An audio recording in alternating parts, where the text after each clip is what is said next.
I've been thinking a lot about how we talk about mental health in the workplace. Being a mom of twins while running this podcast has really opened my eyes to something recently.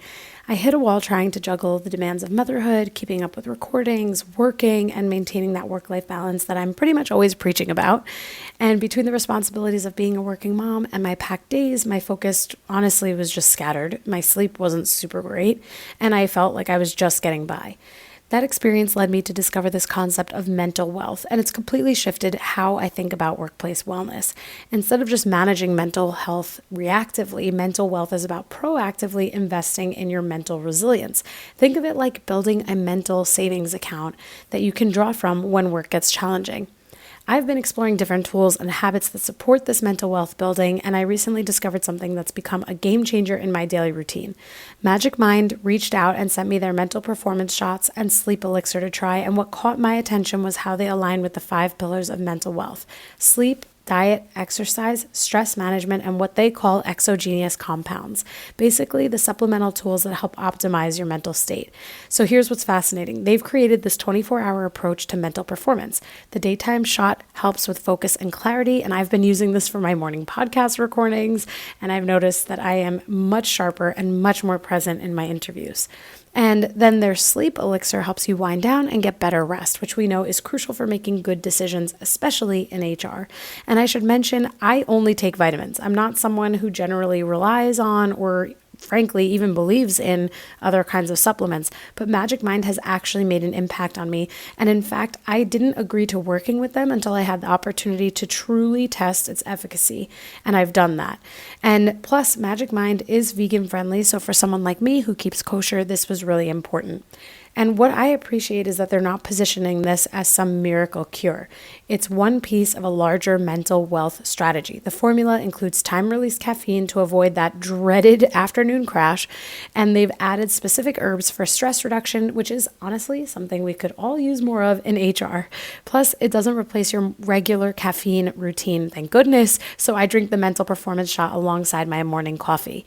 And for my listeners who also want to invest in their mental wealth this January, Magic Mind is offering an exclusive 45% off their new bundle pack, both the focus and sleep shots together. Just go to magicmind.com/humanhrjan. That's magicmind.com/humanhrjan for 45% off your first bundle. Make 2025 the year you truly invest in your mental resilience. Your team and your career will thank you for it. Welcome to the Bringing the Human Back to Human Resources podcast. I'm Traci Chernoff, and I've spent my entire professional career in HR. Each week, we'll explore the delicate balance between people and business with the aim to reconnect the two and create meaningful outcomes. Listen in as I share my own experiences, challenge the status quo, and chat with guests from various industries about our mission to bring the human back to human resources. Hi, everyone. Welcome back to the podcast. Appreciate you being here for another episode. And it is officially 2025 by the time this episode comes out. So happy new year to everybody. If I didn't say it on the episode before, depending on when this one comes out. But I want to introduce you to a very special guest because we are going to be talking about a very special and important topic today. And with me, I have Kate Isichei, who is a neuro-inclusion consultant. She helps recruiters, HR, and people managers to build neuro-inclusive cultures to harness the skills and talents of neurodivergent candidates and existing employees. Her journey in neuro-inclusion began 4 years ago when her own children were diagnosed with autism and ADHD. And the advice given to her was to go away and become an expert, which, by the way, is not helpful at all on neurodivergence. And what she's come to learn is that the various neurotypes represented by autism, ADHD, offer so many untapped skills and knowledge and innovative ways of thinking. How often does this go to waste in companies and organizations across the globe? How can we begin harnessing the rich landscapes of different ideas and problem solving that neurodivergent employees offer? And how can we create cultures that are more neuro-inclusive? These are the problems that she helps companies to solve. So Kate, thank you so much for sharing your story so vulnerably and transparently. And thank you for taking that advice and running with it. Although it's probably not so helpful to be told that, it helps us because you have actually become an expert in this. Exactly. Yeah. Thank you so much for that wonderful introduction, Traci. I'm really very honoured to be on the podcast. It's really exciting to be here, and thank you for the summary because that's exactly what I do. I've used all of that knowledge and research to help organisations to become more neuro-inclusive, and it really starts with understanding. And if people have a basic awareness and understanding, then it's a really good start to helping existing neurodivergent people in the companies to feel more comfortable and to thrive. Yeah, that's so well said. And, something that I've been reflecting on, and I talked about this quite a bit in, the last year. Obviously, we're still recording in 2024, but by the time folks hear this, it's already the new year. And so last year, I spent quite a bit of time talking about what equity means, what inclusivity means, what diversity means. And sometimes we really just boil it down to the way people look. But the thing is that neurodivergence you can't always see. And I, as an employer and as someone who works with people who are neurodivergent, and really I would say I try to foster an inclusive and equitable and environment. I think about all of the people who potentially are neurodivergent who have not shared that, who maybe haven't even been diagnosed with neurodivergent diagnoses, right? And all of these things come to mind. And really, something that has stood out to me in these last few weeks in preparing for our conversation is that I think sometimes people talk about neurodivergence as if there isn't any neurodivergence in their company already. And it's So always like this thing to prepare for. How, it's like, who are those people? But it's like, you have hundreds of people in your organization. Chances are you've got someone, right? exactly. Yeah, you've hit the nail on the head. And it is always seen as this other world, almost like the Lord of the Rings, this sort of never far away Neverland where, people exist who don't integrate into society. But of course, you're 100% right. We're integrated into society. I count myself as neurodivergent, although I'm not diagnosed. And there are so many people in society who've self-diagnosed because they can't Mm-hmm. stand, waiting on a 10-year list to receive a formal diagnosis. Lots of children are being diagnosed, but adults are really struggling to get that diagnosis because the, healthcare system, at least in the UK, doesn't prioritize them. So yeah, they're Mm-hmm. already there. I mean, it's estimated that 15 to 20% of the global population is neurodivergent. And, we're talking here not just about autism and ADHD, but dyslexia, dyspraxia, Mm-hmm. dyscalculia. There are many conditions that Mm-hmm. fit under that neurodivergent label, but the vast majority, has to be said, are autistic. It's about 7%. Wow. Wow. It's helpful to hear this, and it brings me to your white paper, which I do have up in front of me because you've done quite a bit of research, as you mentioned, into these topics. And something that stood out to me, it's actually only in the beginning, it's on the fourth page. You talk about typical communication. And I'm just going to read a paragraph here because these are things that for someone who isn't neurodivergent, they might not be thinking about all of the things that happen day to day that they do without even thinking about it. We don't necessarily think about how am I going to communicate today, that really could affect or change the way that someone feels in an organization. And you say here, the way that information is typically communicated, the neurotypical way, will not land well or work for many neurodivergent people, particularly those with autism, ADHD, and dyslexia. It is down to neurotypical people, the majority who run organizations on the whole, to change the way they communicate for the benefit of everyone. And so when we think about that, especially considering there's an opportunity in this episode to really provide some tactical skills for people to really be able to create a more inclusive organization or environment for folks, what are some ways that they can communicate or think about communicate or add it to their repertoire, so to speak, so that they are, even if there isn't someone neurodivergent, maybe there will be in the future, so that they, when they communicate, they're taking those practices in stride and being more inclusive in the way that they are communicating. Yeah, it's a really good question. And I think the first point that needs to be considered is plain and simple language. In the UK, we have a plain English campaign, which has been running for many years now, over 20 years.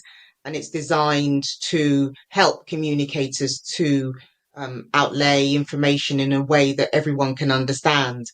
I think the typical language is at the level of a 14 or 15-year-old can understand it and absorb it and interpret it. So no flowery language, nothing too complex. Keep it simple is the Mhm. first thing.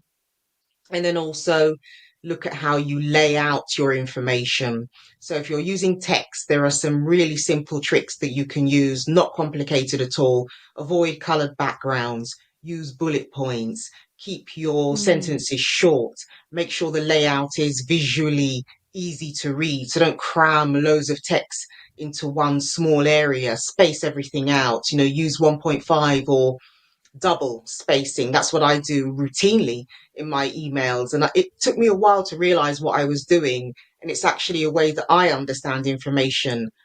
So I started to interpret that sort of knowledge as everyone else may Interesting. also benefit from having that, information laid out. But it's not just text. So the other thing is to remember different formats, different approaches to communication. So much reliance on email, written communication, but we Mm. have our access to so many different ways of communicating. Audio, as we're doing now, we're doing visual and audio with video, and on this podcast. Right. Um, and you can also use different formats in terms of look and feel, design. There are so many different ways that you can communicate. It doesn't have to be written, but then again, it's interesting to note that, for example, ADHDers will benefit from written communication. They like everything to be written down, and I can allude to that too. It really resonates with me having everything written down. But Hmm. dyslexic people do not like written communication because they have a problem, a challenge typically with reading. Not all, but most do find reading challenging. So for them, spoken communication is better. Right. Audio, yeah, video, audio notes, voice notes, that kind of thing works really well for them. I'll tell you a story. The other day, it was actually this week, someone messaged me and said, "Oh, you must have forgotten about our meeting." And I was frantic. I went to my calendar because I hate letting people down. That's an ADHD thing too. We're people pleasers. So I went into Mm. my calendar, desperately checking for this invite. Couldn't find anything. There was nothing in my calendar. So I went back to the person and I said, "I don't have anything in my calendar. When we were supposed to meet?" And he said, "I sent you an email. I sent you an invite." So this went back and forth for about 10 minutes. And then finally he said, "Look, here it is." So he forwarded it to me and I looked at it and it was an email. It was literally an email with the date and the time. And I said, "There's no way on God's earth that I would be able to look at that email whenever it was sent 4 weeks ago and then translate that into, I've got to meet with you today at one Of o'clock or course. whatever it was. I need an invite." And I just took it as read that everyone needs that. And I know neurotypical people also benefit from it, but he was really stunned as to why I would need that. So, yeah, it's considerations as simple as that that make the biggest difference. That's really interesting, and I appreciate you sharing that because also I can say, I mean, if someone didn't send me an invite, it just simply will not happen. Like it just won't. You won't see me. Can't So count on true. me. Sorry. Calendarize everything, even taking my Right, vitamins. I right, calendarize. Like I have right. to. Otherwise, it's in one ear and right out the other in a And the matter thing of is, for seconds. ADHDers, that's crucial. That is completely crucial. It's the Mm, be all and end all, really. And if you're working with someone who has ADHD and you're expecting them to come to a meeting when you haven't sent an invite, then that's just plain unfair because it's not never going to work. hmm. Yeah. Yeah. No, I think it makes total sense. And, I think also when we think about all that people have going on, I mean, we just have to assume that we can do so many things to just make things a little bit easier for people, reduce the friction where possible. And, I was thinking about some of what you've shared around the communications and how we really support people in our workplaces. And I've shared on the podcast before, and I think I shared with you also that my older sister has Down syndrome and she's not super high functioning. And of course, that is significantly different than someone who has ADHD, autism, or other neurodivergent diagnoses. But certainly growing up with a sibling who has special needs and required many different resources and support and a specific school that would enable her learning, I really do think about how many people might, when they hear the term neurodivergence or autism especially, they might think immediately to people who are very obviously, when in appearance, you know, uh, diagnosed with one or more of these diagnoses. And it's not always the case. I mean, we even see, like, my sister is not someone who would be able to work in a coffee shop, right? But Right. there are many people with other developmental disabilities or capabilities, as I'd like to say, who are able to do those things and may not appear to someone as having, a considerable diagnosis. The same goes with autism. Many people, as they hear this episode, if they've not encountered someone with autism or another type of diagnosis, they might only think about someone who stims or who has, a very specific, like maybe even a nonverbal attribute. Yeah. And I think it is important, and you mention it in your white paper, that there's masking and there are people who have not been diagnosed with these things who may appear to be neurotypical, potentially. And when we think about that in the workplace, I think it does allow us this reminder that we can't judge people by the way that they appear, by what we think that they are. The same, it really goes kind of for everything. But just because someone appears to be one way or is nonverbal, for example, doesn't mean that they don't have a whole host of thoughts and cognitive processes that are going on, right? I mean, we know this to be true, and I think we could talk about that alone for a very long time. But I Yeah. wanted to ask you specifically to, this reality that there are people who are undiagnosed, who mask, and also people who maybe are, by physical attribute, demonstratively different Yeah. from someone who's neurotypical. How do we best kind of navigate those relationships? I can imagine that for someone who is not typically surrounded by someone who is neurodivergent or has a, is not neurotypical, that it might be a little uncomfortable for them to know how to interact, or how to appropriately respect someone and understand what they need or what questions to ask. So where does someone start with that? Yeah, it's a really good question. And as you've rightly said, it's a spectrum.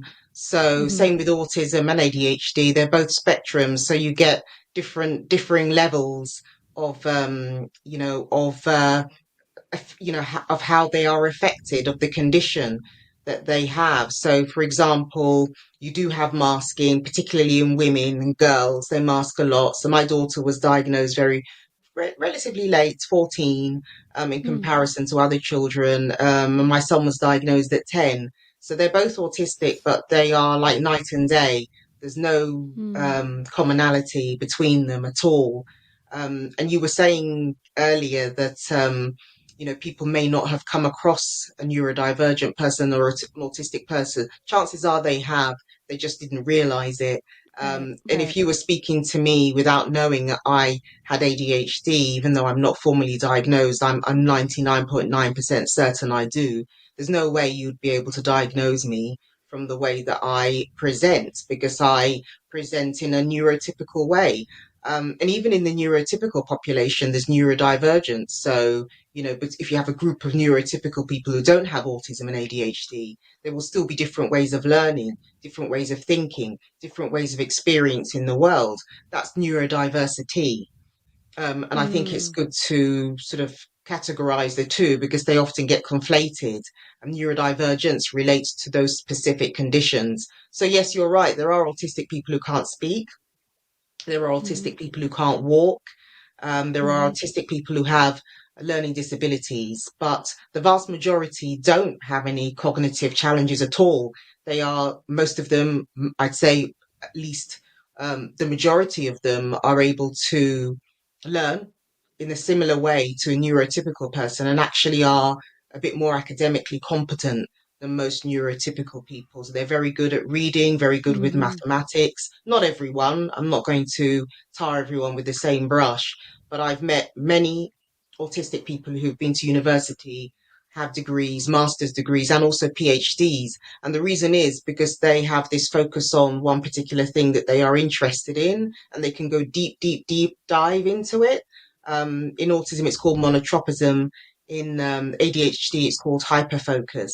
And what that does is enable you to go very deep into a topic over a considerable length of time, and that lends itself to academia completely. You know, if you're doing a research degree or a PhD, that's if you're interested in that, then you can go as deep as you like over, 3 or 4 years. So yes, it is a spectrum. There are people who can't work for many reasons, because they're not able to access the working environments. They cannot socially interact.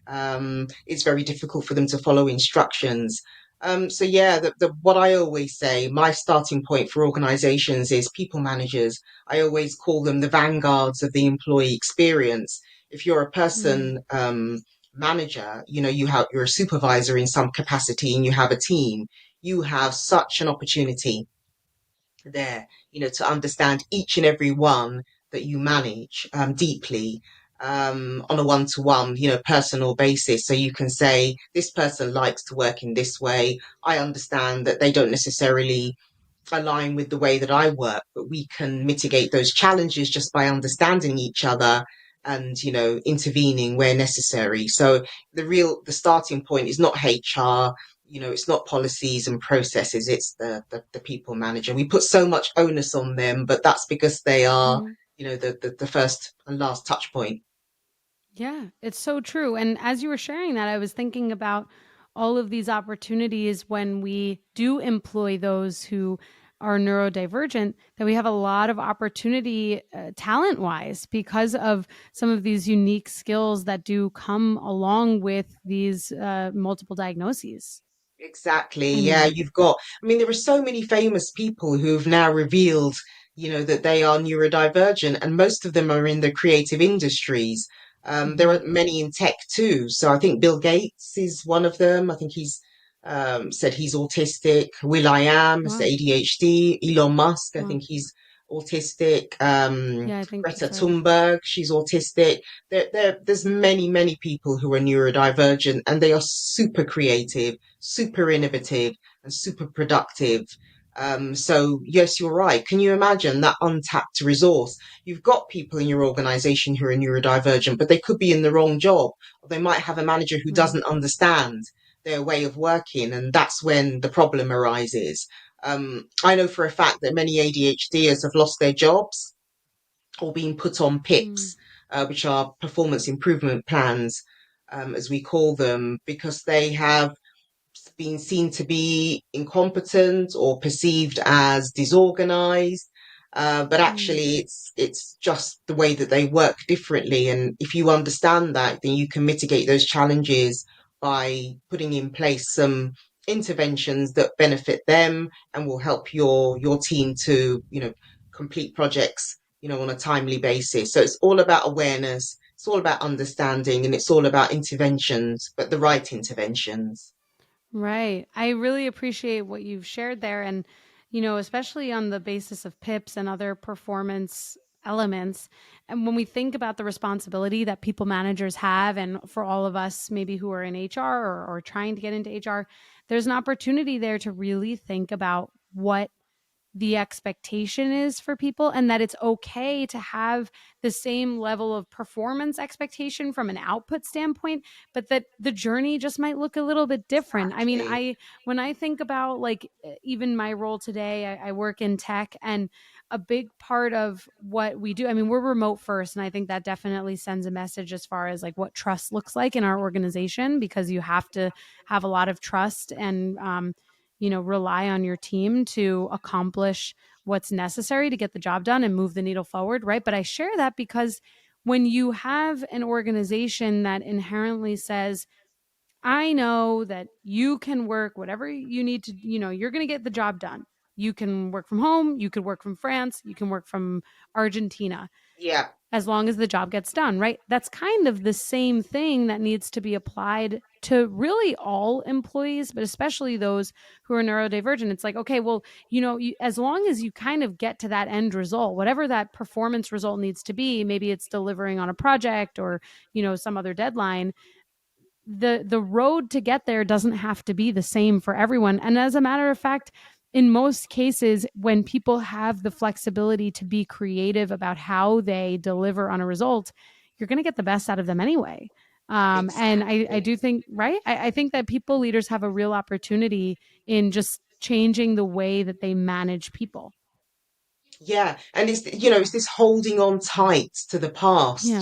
the Yeah. sort of historical way of doing things. There's so many people who refuse to let that go, and it's not necessarily related to age, although having said that, younger people do seem to be more comfortable with the idea of remote working. But in the last 2 years, we've seen a real backlash against flexible Mm, working, remote working, working from home as they call it. But it doesn't necessarily need to be working from home. It could be working from a different environment, a different office, or a different location that also belongs to the company, but is more comfortable for the individual. So, for example, if you're autistic, having a fixed working space is really beneficial. So you come to the same place, you know what noise level you're going to get, you understand the light mm, that you're going to see, you understand, perhaps the smells that are going to pass your way. And those things are really important for autistic people. Whereas if you have a hot desking culture, where people oh, move God. around from one day to the next, that's an absolute nightmare for an Yeah. autistic person. And you really have to understand the impact of that. So many people managers might say, well, what's the issue? They're just sitting over there instead of sitting over there. But for them, it's much more than that. I can recommend a book to your listeners called The Reason I Jump. It's by a Mm. Japanese autistic boy. He wrote it when he was 13. I think he's a grown man Wow. now. But Wow. it's a bit childish because he was only 13 when he wrote it, but it Sure. really gives some serious insights into what it's like to be autistic, and the Oh, experience of being in pain. So, for example, if you do move an autistic person, sorry, autistic adult from one desk where they're used to another, that actually can result in physical pain. And wow. that's something that's very difficult for neurotypical people to understand. It took me a while to get my head around it. But once you understand that equals pain, then you know what the benefit is of leaving them where they are. Wow. Wow, I had no idea. That's Yeah. really important information. And it does make me think about what might be a natural next question from someone, which would be, well, how do I know if someone is neurodivergent if they don't share? And of course, on the HR side of things, it's like people don't have to share what they're experiencing in order for us to understand or create a more inclusive environment. Certainly, people can share if they'd like to, but we know that there are discriminatory practices, unfortunately, still in businesses and organizations today. So, first of all, I do not encourage anyone to ask, are you autistic? Are you ADHD? Do you have ADHD? That is not what we ask people. And in many cases, especially in the United States, you cannot ask that question. No. But what would you say to someone who says, well, how do I know? How do I know if someone needs that? Is it that we need to just do these things as part of our everyday, or is it something else? Yeah, it's a really good question, and I was asked a similar one yesterday. So no, you don't have to disclose. And the same with the UK. You just simply don't have to say that you're neurodivergent, and they can't force you. Businesses can't force you to say you are. But the good Right. thing about disclosing is that there are interventions that you can get as a result of the disclosure, and that's in law. If you present a certificate from a doctor or a psychiatrist saying that you are diagnosed with autism or ADHD, that employer is honor bound, legally Mm, bound to provide you with those accommodations. So that's a good thing. But yes, of course, many people still don't disclose. But that's the wonderful thing about neuro-inclusion. This is why I love my job so much. My course, my program, everything I teach is around creating this neuro-inclusive approach to work and neuro-inclusive culture. If you don't have it, then it's going to be a challenge for you. You have to have an environment which is conducive to being neuro-inclusive in the beginning. So, for example, if you're, I don't know, a company which is very different culturally to Google, then, you can't be Google. But, within your environment, you can create a culture if the leadership is willing to, which is still neuro inclusive. You don't have to be a Nike, or a Google or a Facebook or a Meta or anything like that. You can still create a neuro inclusive culture which is aligned to your business and to your industry. So it's all about tailoring that approach, Mm. but understanding that neuro-inclusion is the starting point. If your culture is not, ready for creating an environment in which your neurodivergent employees and future talent can thrive, then it's never going to work. That's amazing to reflect on, and it's I love that we are kind of coming back to the very beginning of this podcast, that it's, and it's really about what you do, and it's about driving neuro inclusion. And when we think about inclusivity, I mean, that is a huge part of it. And I really love that, when we can think about like ways that we create neuro inclusion, that it's not always about creating something different, but it's rather about adjusting the way in which we work today, or the things that already exist, in order to be more inclusive for those who require it and really need those interventions, as you've put it, in order to perform their best and have the best potential for their own happiness and engagement and success.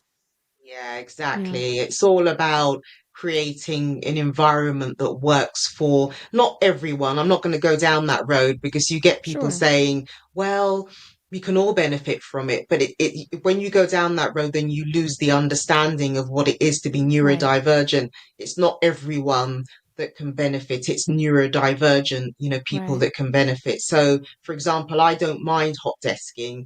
I keep using that example because many people would consider that to be not a problem or an innocuous, request. Move your desk, or change your usual meeting room. Do things a bit differently today. For most people, I guess they'd be okay with that. But for an autistic person, you're asking a lot of them, to change that position, even if it is just for one day. You're asking them for a lot. So if you understand Mm, that, then you know how to intervene in the right way. It's all about understanding. And this is why I wrote the white paper, to give people that baseline awareness of what it's like to be neurodivergent in a workplace. right. Well, thank you so much for all of your insights and the research that you've done, and all of the expertise that you've brought to this podcast and to the listeners. I really appreciate it. And I'll link that book that you've suggested, as well as your information. But just to give you the opportunity, where can listeners connect with you if they want to learn more, or they need a consultant, maybe even for their own organizations, or want to connect? Yeah, thank you so much, Tracy. You can visit my website, which is wheretolookcoms.co.uk. I'm on LinkedIn. You can find me at Kate Isichei. DM me there, or you can reach me via my email, which is kateisichei at wheretolookcoms.co.uk. So any of those channels are you'll reach me, no problem. Amazing. Well, thank you so much for joining the podcast. Really appreciate it, like I said. Thank And you, Tracy. it was amazing to hear all of these insights. Thank you so much. Hey, just before you go, don't forget to subscribe to the show so that you are the first to hear when an episode drops each week. And maybe leave a 5-star review and a comment about how much you loved this episode. Plus, if you have someone in mind who would really enjoy this episode, make sure you share it with them. Thank you so much for tuning in, and I will see you next week.